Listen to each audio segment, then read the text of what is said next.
G'day there guys, it's your Aussie Hubby Markee, back at it again with another r/EntitledParents video. Now, if you love me as much as I love you, then you know what to do. I want you to mosey on over to that old like button and tackle it like Crocodile Dundee. Maybe even chuck an Aussie flag down in the comments. Now with that said, I want you to sit back, relax, chuck a prawn on the barbie, and get ready for some bloody Karens. Now our first post today is by user Conotron, titled, Karen is confused for getting the police called on her because she broke into my house after I went on holiday. Backstory. This happened in 2015 and still makes me wonder how dumb people are. I was on holiday with my mum and dad in Spain for a week. To make sure our house stayed well maintained, we would give 2 to 3 copies of our house key to our neighbours, and told them to make sure nothing is taken. One of them was Karen, who was the only person in her family who was entitled. Now to the story. So my family was back from our holiday, and by the time we get back, we were so tired, we left the luggage in the hall, and went straight to our rooms to sleep. It was about 3 hours later when we heard something like glass break in our living room. If you have read my other stories, then you would know I play airsoft, so I had a pistol with me. I took it, and I loaded it with BBs, airsoft bullets/pellets, and went downstairs with my dad, who was looking for his airsoft rifle, but it wasn't in its case, so he followed me down with me. I walked into the room and I see Karen trying to rip the TV off the wall. In the process, she knocked over a glass vase, which made a loud crack that went through the house. The conversation went like this. "What the F do you think you're doing? Borrowing your TV, what does it look like? You're trespassing. Get off my property now. You gave me a key, so I have a right to take all your stuff, as having a key means I own this house, so go away." At this point, Karen notices the gun and goes white. I take advantage and say go over to the kitchen. Next to my kitchen is a small bathroom, so as soon as she is near it, my dad pushes her in and locked the door. Afterwards, he called the police. About 20 minutes later, they arrived, and when Karen heard them, she started screaming through the bathroom door, saying that we kidnapped her and how we refused to let her go. I tell the police what happened and offered to show them the camera footage, as we have cameras all around the house. They took the footage and took Karen into custody until they looked over the footage. To sum this all up, Karen was stealing from us the whole week, with stuff like radios and phones. We pressed charges, and she's getting 18 months in jail for robberies and trespassing. Thank you for reading. Alright, and our next post is by user That's One Hardcore JX, titled, My Psycho Grandmother vs. My Parents. This story is quite long, so I'm going to start from when I was a baby up until now. I don't have official dates, but I will put up the year of when this story begins. Also, if you're really easily triggered, do not read the year 2004 as it contains a very serious topic. Please read 2004 at your own risk if you decide to read it. Spoiler alert guys, I'm going to read 2004. My mum and dad met when they were 14.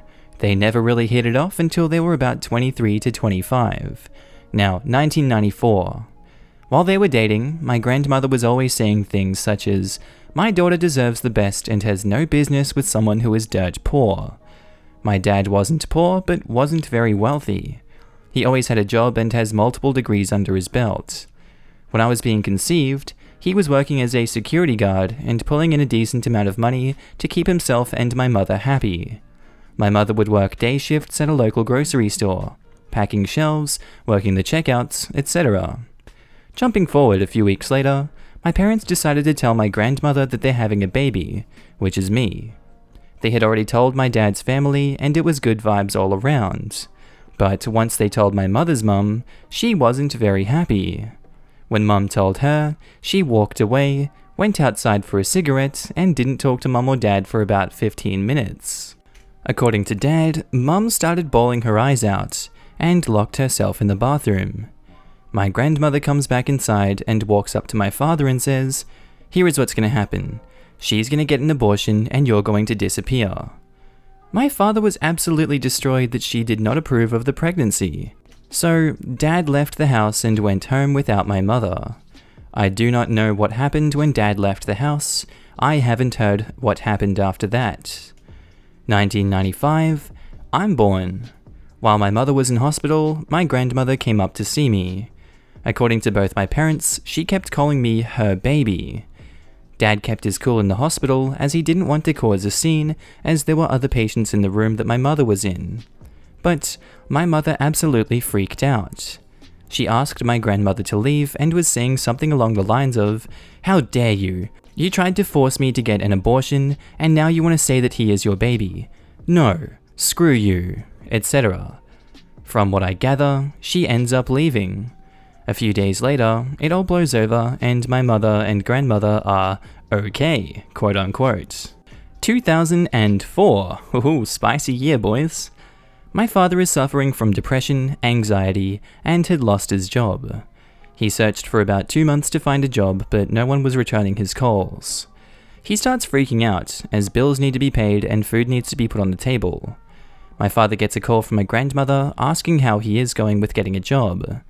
He tells her he has been for an interviews, but no one has called him back yet. My grandmother starts to belittle him on the phone, saying, "You're a worthless piece of crap. My daughter is going to be homeless because of you, and your son will be taken off of you." Dad hangs up the phone. A few weeks go by and still no one wants to hire him. My father starts falling into a deep depression. He starts spending the next days in bed just crying. I remember coming into the room trying to play with him, and he would just lay there staring into nothingness. A few days go by. I think I am upstairs playing my PlayStation or playing with something, as kids do. I hear my mother screaming. I run downstairs and my mother screams, "OP, help." I finally get to her and I see her trying to lift my father up around his ankles. I look up at my father and he had tried to kill himself by hanging. We cut him down and send him to the hospital, and they hold him for 72 hours. A few days go by and Dad tells Mum that my grandmother had sent a letter to my dad telling him that this family would be a lot better if he just disappeared, etc, etc. My mother cut all contact with my grandmother after that, and Dad starts going to therapy. Just to clarify, my dad is still alive and well in 2020. After he started going to therapy, he became a lot more open with his feelings and started to improve mentally. 2015. It's Christmas and we have some family and friends over. We are all having a good time. Some family members are having a good laugh, while others are very drunk. Either way, it was good vibes all around. Around 5:30 p.m, my mother's phone rings. It's my grandmother. My mother disappears into her room with the phone and doesn't come out for 2 hours. Me and Dad check on her every half hour to see if she's okay. When the phone call ends about 2 hours later, she comes out and pulls me aside and tells me what was talked about.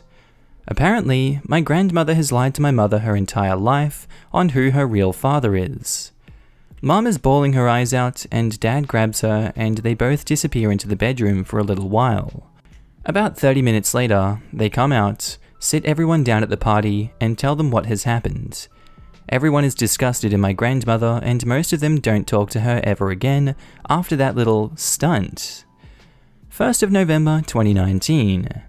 It's my father's birthday. My mother bought my father tickets to see his very favorite band called Grinspoon.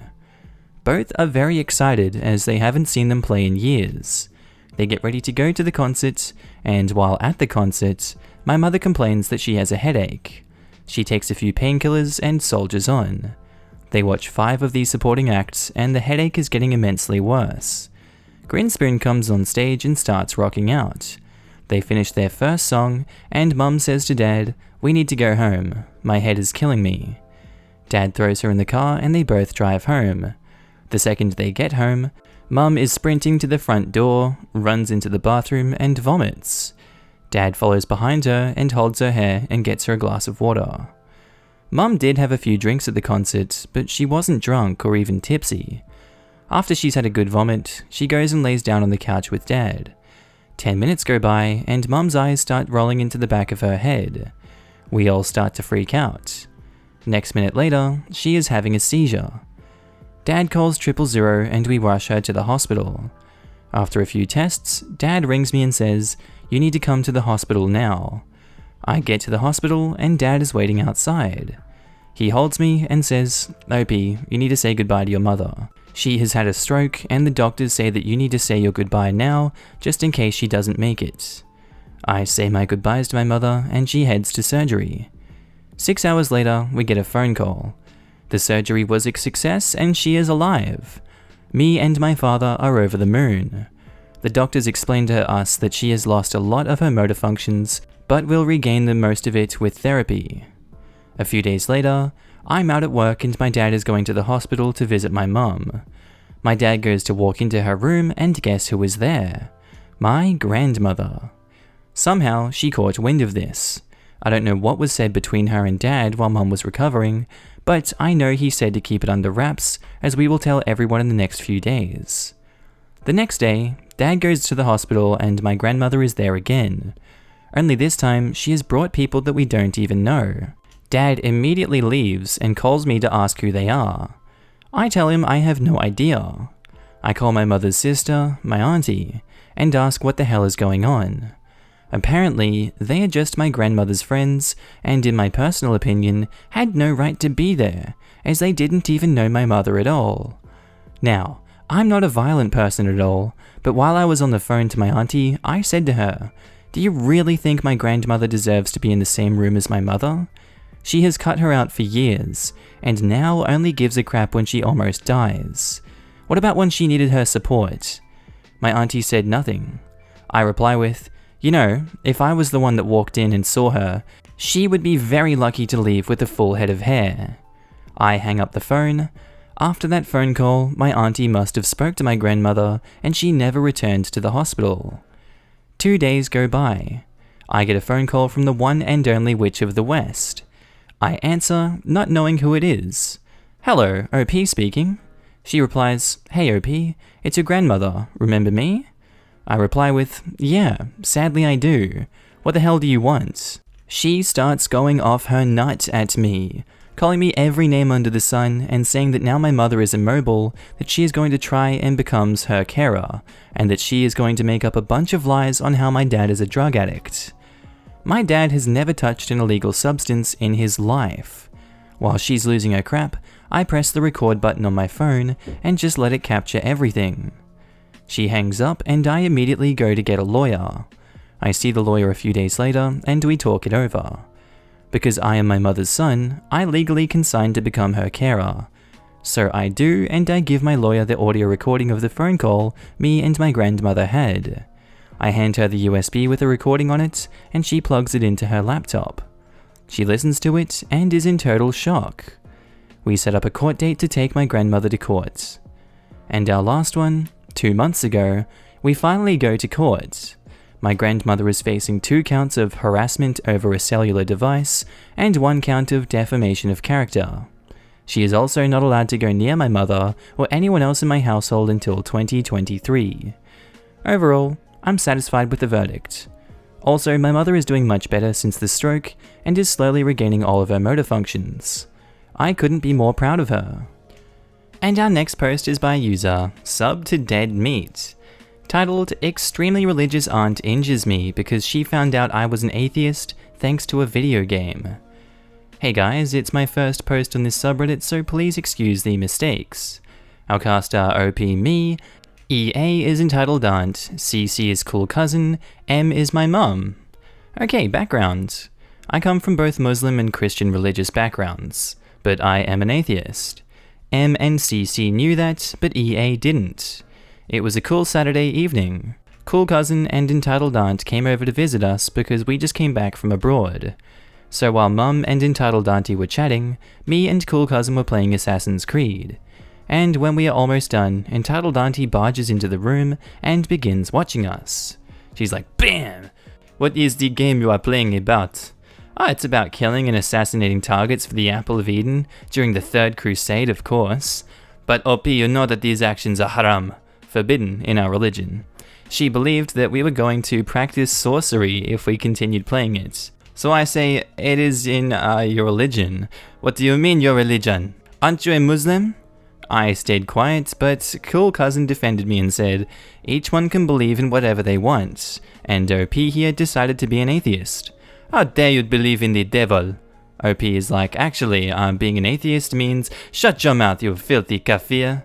"Mom, that's enough. You always do that with OP when he was Christian. Just let him be." No, I'm not going to let that little crap continue being lost. After all the yelling, my mum decided to intervene. Mum's like, enough, EA. Every time you meet up with us, you try to convert us to Islam. Would you like it if I did the same to cool cousin? Besides, your brother, my dad, became Christian and you continue your attempts to manipulate him. OP is an atheist. So what? He's my son and I will love him no matter what. That's it, I've had enough. If you're gonna let the devil worshipper live with you, I won't.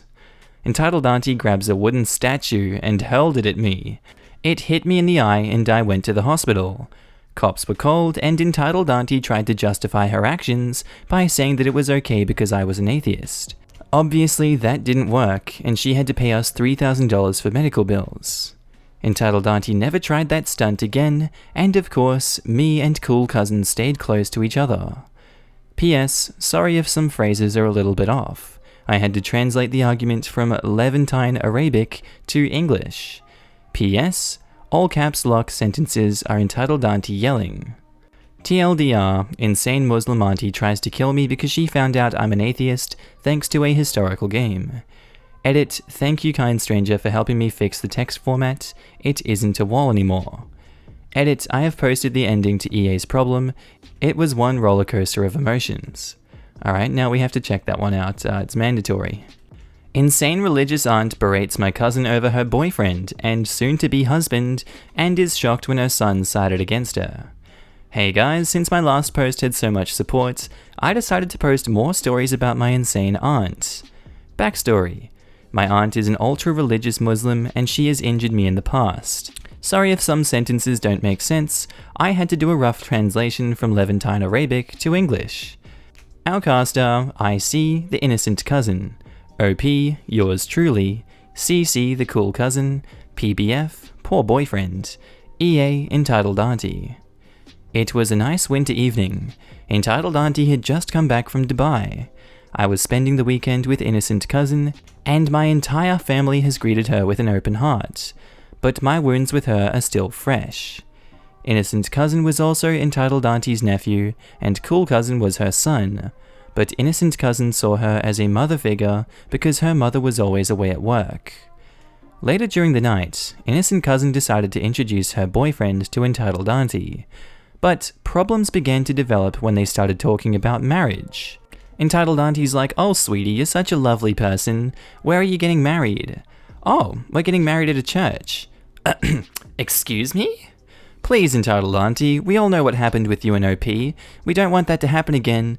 For some random, odd reason, and no one knows why, Entitled Auntie started yelling again. If you don't want that to happen again, don't marry this jerk in a church. Man, please, I really love her. If you really love her, you would leave her alone after I just warned you. Mom, that's enough. Yeah, we don't want to repeat what happened between me and you.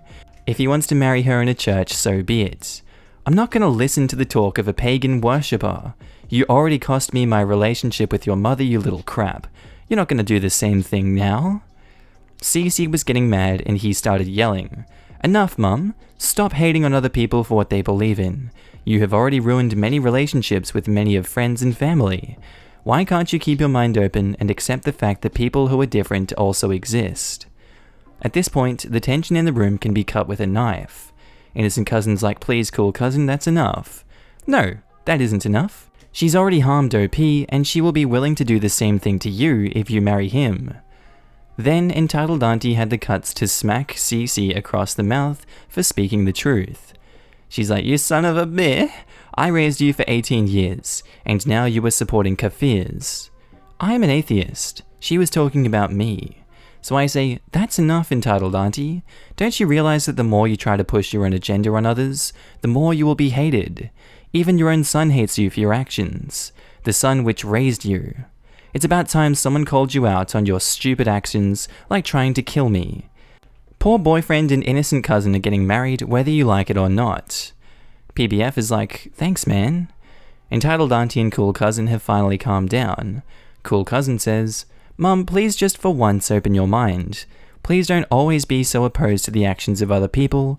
Please, Mum, I implore you to work with us this time. Entitled Auntie says, sorry cool cousin, I simply can't. And if you want to stay with OP, poor boyfriend, and innocent cousin, just know that I will never consider you to be son. After Entitled Auntie said that, she cut off contact with her son who was in college. This still remains a very touchy subject, and most of my family doesn't want to talk about it.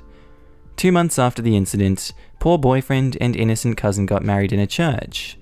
Me and cool cousin remained close with them, and we occasionally hang out sometimes.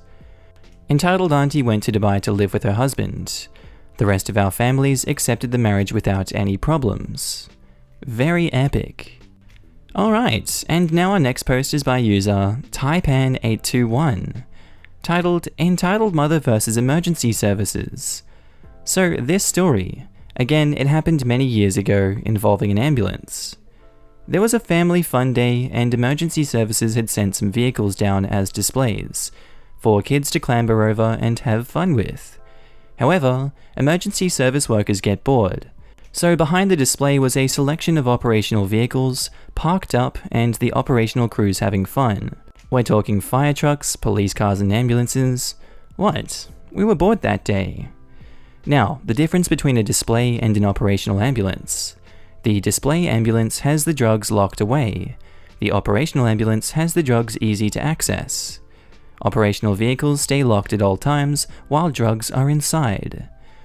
The story begins with myself, in my paramedic uniform next to the operational ambulance on my phone. A kid comes up and demands to crawl over the vehicle.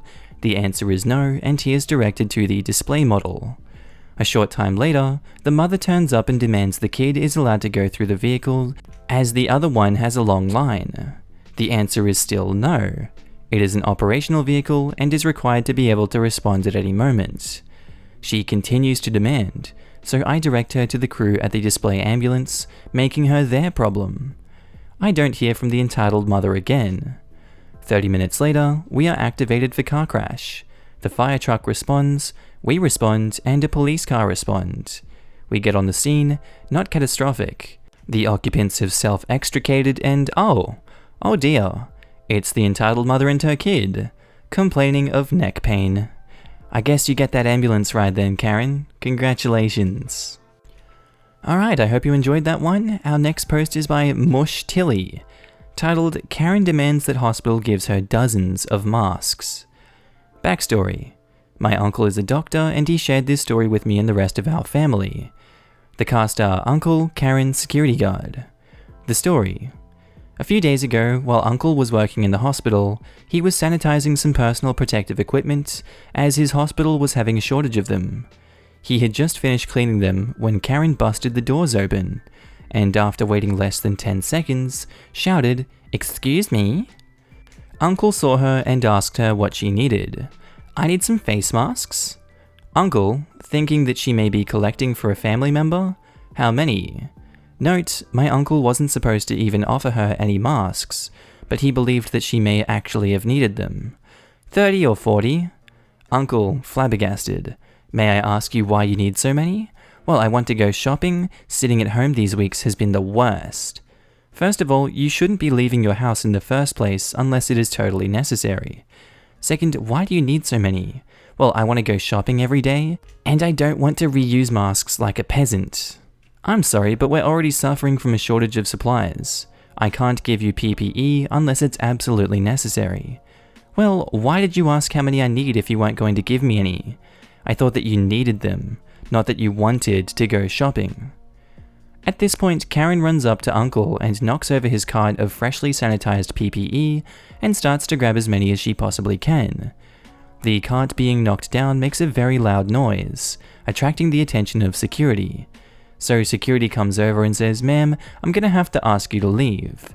Karen says, "This is your job, I need to go shopping." Security is forced to drag Karen outside as she screams about how she'll sue the hospital for not catering to her needs and assaulting her. Uncle is then forced to re-sanitize the PPE, which takes him almost 2 hours. Edit, I see that in the comments, many of you are asking why my uncle was sanitizing masks, as a doctor. The assistants who were supposed to be doing all of this work had quit or refused to show up, leaving this job to the doctors. My uncle has been working as a doctor for only about 4 years, making him much younger and much more inexperienced than some of the other doctors there, so he volunteered to do the work of sanitizing the masks. Others have been asking why my uncle was cleaning the masks in an area with public access. When my uncle was cleaning the masks, he was in a protected area, but after he finished cleaning them, he was returning them to the area where they belonged, and that is when he encountered Karen. I hope this clears things up. Alright, and our next post is by user Slenderman20081, titled Homophobic Karen Wants Me to Draw for Her. Tak is the almighty homophobic Karen. K is kid, GF is girlfriend, me is mystical enchiladas. Okay, so a bit of backstory. I like to draw. I like to draw a lot. And anyway, I posted a drawing I did for my girlfriend's birthday onto my DeviantArt because I know she hadn't followed me on it and I wanted to ask people's opinion on it. Anyway, later when I was editing the drawing thanks to a couple of comments I got, I get a notification saying I had a message on DeviantArt. I opened it up and the message said, "Hello Fredbear19874, which is my DeviantArt name. I saw your drawing of these creepypastas. Me and my girlfriend both love creepypastas. And I was wondering if you would draw something for me. You see, it is my kid's birthday and he loves creepypastas. I can't find anyone who is willing to do it for me. Please reply with your answer ASAP. TAHK. Now, as I said, this drawing was for my girlfriend, and I'm not comfortable with drawing things for people unless I know I'm close with them, so naturally I replied with, "Hello Karen, I'm sorry but I cannot draw anything for you. I am not very comfortable with drawing things for people who I have never met, or I am not very close with. I hope you can understand, Fredbear19874. I didn't expect a reply, so I went back to editing the drawing. I get another notification and clicked on it, and lo and behold, Karen had replied again. To Fredbear19874, if you aren't comfortable drawing for people, why did you draw this? This is someone else, you're just being selfish. I have to reread the message a couple of times, and I'm starting to stress out a bit. I have autism, and even though this wasn't in person, it was still panicking me. Anyway, I reply with, to Karen, I drew this for my girlfriend, as I am extremely close to her and it is her birthday. And anyway, even if I were going to draw for you, you would have to pay me. Which again, I am not comfortable with, as you may not like my work and I would have to refund you without getting anything back, meaning I would have wasted hours of my life for no reason. If I knew you personally, I would consider it, but as it stands I have never met you, and I am not comfortable with it, as I have stated many times already. It isn't going to happen, please leave me alone, Fredbear19874. I didn't even bother going back to my drawing at this point. I got a message a few minutes later saying, Fredbear19874, that's fine by me, I don't want a drawing by a… anyway. You gays are sinners and should all die. I wouldn't accept a drawing from you even if you paid me. She sent a few more messages, but I ignored them. That message left me shaken and I could feel a panic attack coming on. I just closed DeviantArt and went back to my drawing, trying to get it out of my mind. A lot of my family are homophobic and I'm currently closeted. Just to clear up, I am a female and it is very apparent on my DeviantArt as I have a self-portrait on it, and I have since deleted the post as I wasn't comfortable with it being up after that. I hope at least one person liked my story. Bye! Well, thank you for sharing that one, OP. And our last post is by user the Legend, titled Entitled Mother Tries to Steal My Keys and Makes Fun of My Hearing Aids. So, backstory. My parents were having a garage sale, and it was a big one. We had to take our truck and car to make room. We had items in total sold in about $1,000. I asked if I can ride my quad around. They said that I can't drive over the driveway for safety, and I can't do my normal course, which I listened to them. After a while driving in the backyard, which I do to warm up the engine because it would like to turn off when cold, I moved to the front yard. Some mums brought their kids, and some were staring. So I went over near the driveway to them, and the kid wanted to try the quad, so I let him rev it, not ride it, obviously. I went my ways, and after a while, an SUV pulls up on the side of the road like other people and gets out her 5-year-old son, and the first thing he sees or points at is my quad. I believe he said that he wanted one of those. For backstory, I have rode quads since I was 6. I only wrecked in total of 5 times. Broken someone's arm without anyone's knowing, and my sister did a barrel roll crash. The quad was messed up so nobody else can ride it but me. Everything but fixed, but a crack in the handlebar plastic, and some scratches. Now back to the story. The kid points to the quad, guessing he said that he wanted one, and I went over. I went over fast, but slowed immediately, just to show off. I go over and say hi to both of them. I turned off the quad so I can hear them, and I answered some questions from both of them, and the kid asked if he can try, and I let him rev it.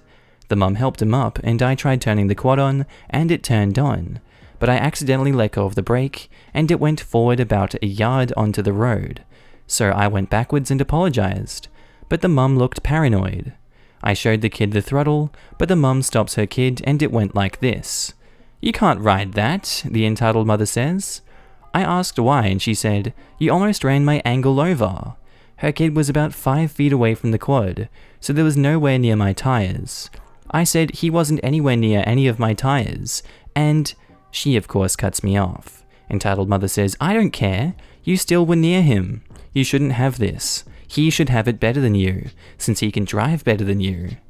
At the time I was 13, and drove quads for 7 years. I told her that I drove for 7 years and she said, "Bullcrap, you look like you're 10. I got mad at that point. I tried turning the quad back on as it stalled, and it wouldn't budge. So I went for the choke, and flicked it up. While I was doing that, entitled mother grabbed my keys and put it in her pocket. I go to turn the key, but it isn't there. I look around, and ask her where my keys went. She said the same thing. "I still don't think you should drive." That made me realize that she took them, so I say, "Give me my keys back." I emphasized my to make it in her mind that it is hers. I take off my helmet and reveal my hearing aids. Remember my hearing aids for now. I go to her and ask for my keys again, and she shoved me back. And I look at her pockets and find the bulge, ooh-woo, of my keys. I try reaching for her pockets and she pushes me back, and screams the casual line, "Help, he is assaulting me." Obviously trying to make a scene and people onto her side. My dad looks over and sees me and her shoving each other. He runs over and asks what happened, and the dialogue went like this. Cut off by Karen, "He assaulted me." "No I didn't, you stole my keys for my quad." "No I didn't, you tried to run over my son." Dad says, "Both of you shut the hell up." A drill sergeant type yell. Then there's silence, and he says, I the legend, what happened?" The kid wanted to rev my quad, so I tried starting my quad. But I accidentally left off the brake, and when it was on the gas, and the quad went up a yard on the road, and I reversed back, and then she accused me of almost hurting her son, and when I tried starting it up again with percussion, she took my key. I'm trying to put what I think I said. While this happened, a guy comes down to us. Cue the heaven music, as he saved me. His name would be SA for Savior. Savior says, "I saw what happened." "You did? Then tell me what happened." He told my dad about the same story as mine, and Karen gets red hot in anger. My dad asked for my keys back, and she took it out of her pocket, but threw it in the yard. Luckily it had a big chain, and said to me, "Go get the keys, Mr. Mechanical Ears." I knew she was making fun of me, so I said, "Go get a husband, you single idiot," because she didn't have a wedding ring. She stomped off and drove away. I feel bad for that kid. He just wanted to press a throttle. Never saw that Karen again, and me and my dad kept making fun of her. We thanked the savior, and all was good. I was on mobile at the time, so there might be spelling errors in the story. Edit. Also, she said before she took my keys, when she said I shouldn't be riding, that I am a dangerous driver and pointed to the damage. Right, I hope you guys enjoyed that episode and didn't have an aneurysm all the way. I don't blame you if you clicked off the video. I still wanted to read that one even if it was like broken English. It's fun, it's like a challenge having to read through all that. Anyway guys, I hope you enjoyed it. I'll see you in the next episode. This has been Markee. Tell me what you thought of this one down in the comments below. Tell me if your brain broke. I'd love to know. And I'll see you later. Goodbye.